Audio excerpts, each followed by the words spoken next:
Prednedávno sme tu mali pre jedno slovo povedať citát Jana Vericha, nie úplne ste to zvládli. Dnes vám dávam druhú šancu, je to veľmi známa vec, ktorú by ste v hre jedno slovo mali prerozprávať. A pozná to stať každý, aj v tejto miestnosti, aj vy doma iste áno. Ide o tzv. Archimedov zákon.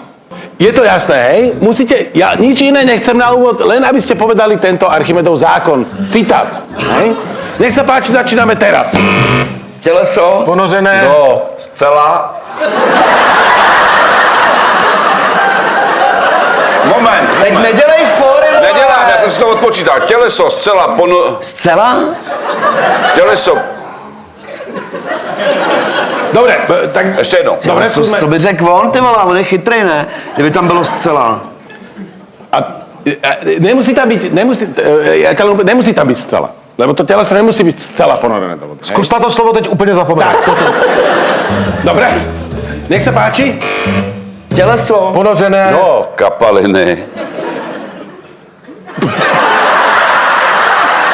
Teď by se ti zcela hodilo, vy?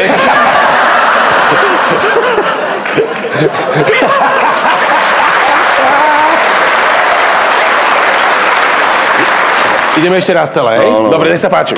Těleso. Ponořené. No, kapaliny. Je? Nadlehčováno. Stejnou. Silou. A já už vím, kde je problém. Dobre, takto, urobme iný pokus, evidentne Vole, toto... jsem to věděl, ale vždycky právě tohle byla moje silná zbraň. V přírodopisu vždycky, když mluvíš. Přírodopisu, áno. Takto, skúste možno, dávam taký druhý pokus, ak môžem, skúste to možno prerozprávať, ako, že nie je citát, ale skúste prerozprávať, o čo v tom zákone vlastne ide. Dobre, nech sa páči, skúste vlastnými slovami, nech sa páči, teraz. Hodíš-li Něco. Do. Kapaliny. třeba Kámen. Pak. Uvidíš? co Si. Možná. Nikdy. neviděl. Myslíš si, že...